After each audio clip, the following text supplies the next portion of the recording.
in full swing, and joining me now is event planner Shari Zatman with Perfectly Planned by Shari to talk about what trends she's seeing. So good to have you here. Good to see you, Heather. And you know, it can be a little hard if you're out of the game or if you're planning your first wedding or helping in that area. So what are you starting to see in wedding trends? Are there big changes that are happening? Well, you know, it depends on what we're talking about. So I am seeing things. Well, first of all, I have been a wedding planner for over 18 years. So you've seen it I all. have seen a lot of changes. When I first started, we did not have social media. And That's that has a big played change. a big role. Well, let's talk about the cake. Let's start there because this is a huge thing. And some people have gone all out on their big cakes. Is that still a thing?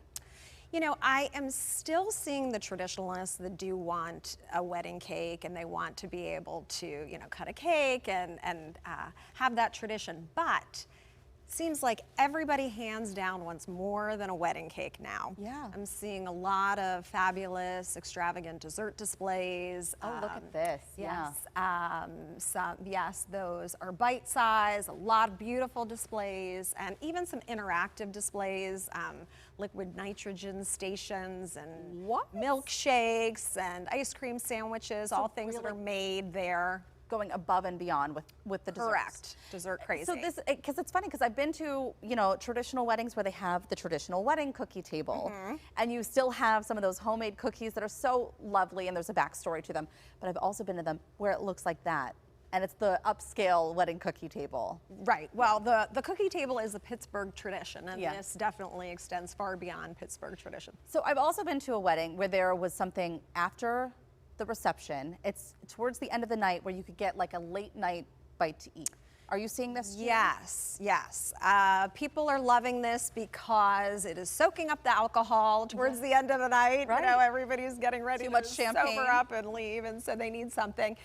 Yes, and this is an example of that exactly. This is actually from one of my weddings, and I had a bride who loved her grandmother's homemade pizza. And so at the end of the night, we had servers carry out trays of grandma's recipe of homemade pizza. That's wonderful, and it does help. In the wedding that I was at, they had a food truck pull up at the end of the night, and it was such a nice treat to like fill your belly once more before you went home. Yeah, absolutely. This is something that we're also seeing in a lot of different events, and weddings are no exclusion.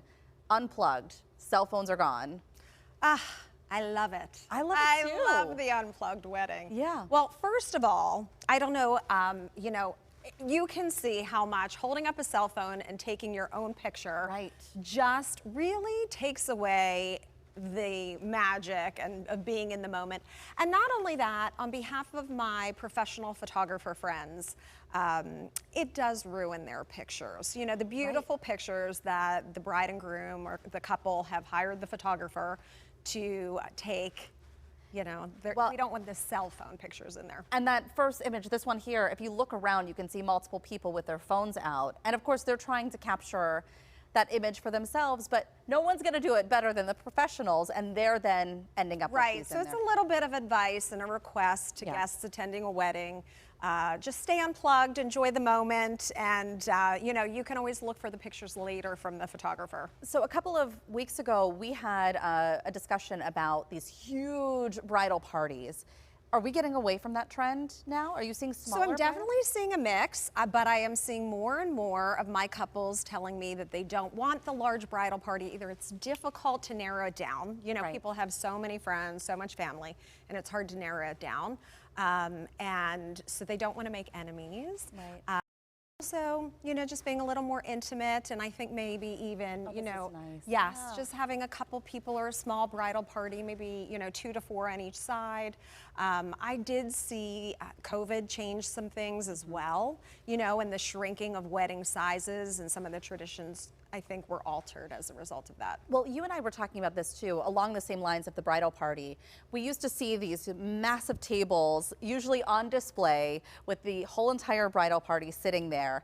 But what happens is, if you don't pair up spouses, if one of them is not included in the wedding or bridal party, they don't sit together. And so there's kind of this shift away Yeah. from these massive tables, too. Yeah, I don't know if that has ever happened to you. I don't know if you've ever been, you know, where did your once, husband's yeah. been in a wedding and you came as the spouse and then you were placed at a table and you didn't And you know couldn't get to- anybody and you right. couldn't be with your husband. Yeah. And so that's not, you know, ideal when you are attending with your significant other. Right. So I do think it is very nice to be placed together.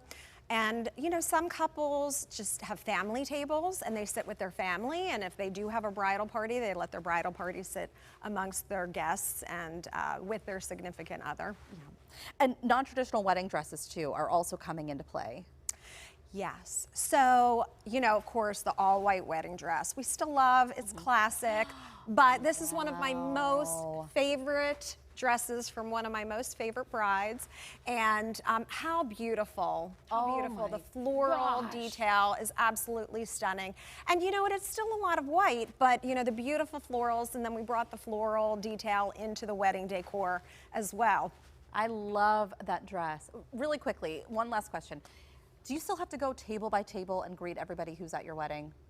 Because I feel like they don't get to enjoy their wedding. It is a very hard thing to do, and if you have a large wedding, a lot of times you don't have time to do that. But for some of my couples that I work with, one idea that I have for them is if you have a cocktail reception before everybody goes into dinner and dancing, is, you know, the couple can stand in one place and all of the guests can come and greet them, and you can try to really see a lot of your guests at that way. Oh, good stuff. Thank you so much, Shari. And you're the person with the answers. Been doing this a long time, so thank you.